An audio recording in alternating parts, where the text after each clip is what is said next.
Class 8 9th और 10th में भी ये चीज आती है। जब हम वैल्यू को पुट कर देते हैं कंसेप्ट में, फॉर्मूले में, तो उसके बाद उसका यही सॉल्यूशन बनता है। तो 9th और 10th के भी बच्चे ध्यान दें, लास्ट के 4 स्टेप मोस्टली क्वेश्चन में ऐसे ही बनते हैं और डेसिमल की फॉर्म वाला भी बनता है। तो हम अब ये सॉल्व करेंगे।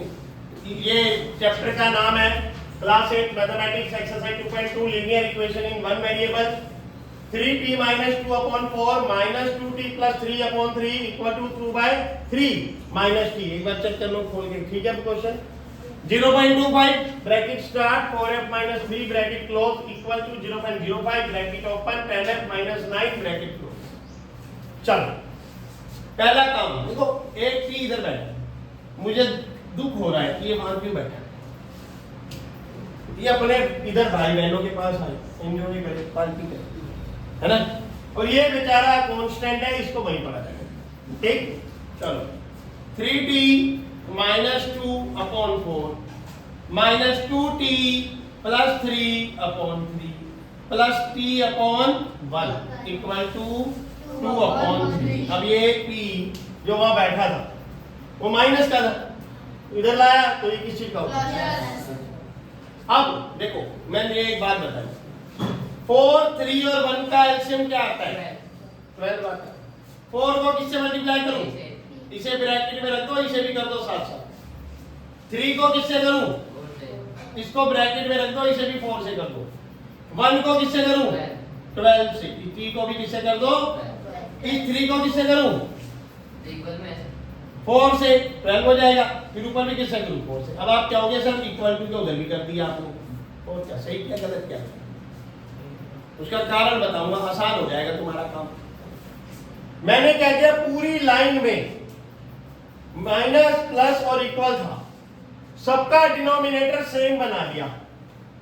इससे मेरा काम आसान हो गया। कैसे?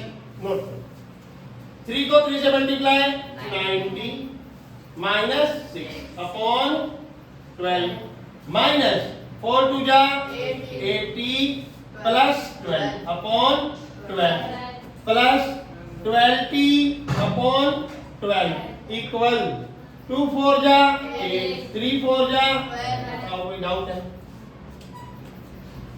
सबका एलसीएम अब ऊपर वाले सारे एज इट इज लिख दूं ना, 9t माइनस 6 ब्रैकेट में माइनस, बार माइनस है ना, इसे ब्रैकेट में लिखो 8t plus 12 plus 12t equal to 8 upon 12। अब ये 12 और ये 12 कट गया, हो गया सब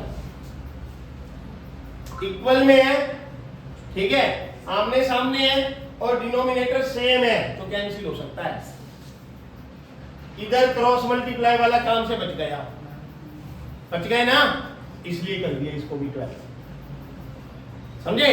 अब आगे, अब ये माइनस के साइन का ध्यान रखना, क्योंकि जब ब्रैकेट खोलोगे अंदर साइन में 9t minus 6 minus 8t minus 12 plus 12t equal to 8। लो नीचे का 12 तो खत्म हो गया। अब 9t माइनस 8 प्लस 12t, इन तीनों को सोल्व करो। 9 में से 8 गया, 1t प्लस का बचा ना, 1t और 12t कितना हो गया? 13t। तो यहां से कोई डाउट है? माइनस 6 और माइनस 12 माइनस 18 इक्वल टू 8। अब ये माइनस 18 उधर जाके क्या हो जाएगा?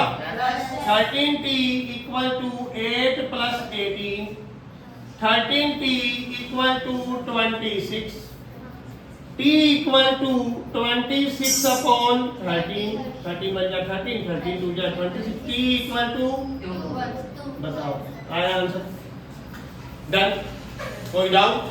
क्लियर हो गया? इजी था।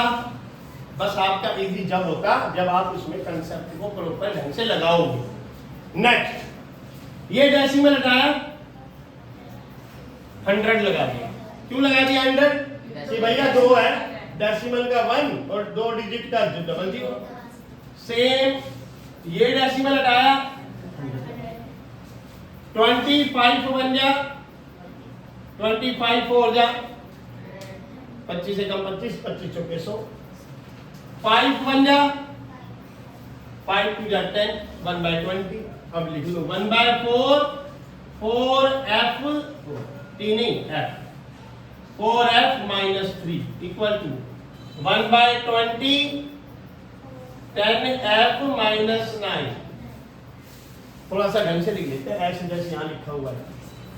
4f minus 3 upon 4, 10f minus 9 upon 20। 4 और 20 का एलसीएम क्या होगा? 4 को 20 बना सकते हैं कैसे? 5 से मल्टीप्लाई कर, ऊपर भी किससे कर दो? 5 से। इतना काम करना, काम आसान हो। ये 20 देखा, मैं इसको 20 बना सकता हूँ, 4 5 से 20, तो ऊपर भी 5 से कर दो, ठीक है ना। अब 5 4 जा 20f minus 5 3 जा अपॉन 5 4 जा इक्वल 10f minus 9 अपॉन 20 का अभी बताया पीछे 12 का, ठीक है। अब आगे न्यूमिनेटर बच गया 20f minus 15 equal 10f minus 9। 10f को इधर ले आओ, 15 को इधर ले जाओ। 20f minus 10f minus 9 plus 20f में से 10f गए, 10f इक्वल 15 minus 9 6, तो f इक्वल टू क्या रहेगा? 6 अपॉन 10। दो आंसर बन सकते हैं, एक तो आप 0 हटा के डेसिमल लगा सकते हो 0.6, एक आप 6 अपॉन 10 को 2 3 जा 6 2 5 जा 10 3 अपॉन 5 भी लिख सकते हैं। ये भी आंसर है और ये भी आंसर है, दोनों करेक्ट माने जाएंगे, ठीक है। नोट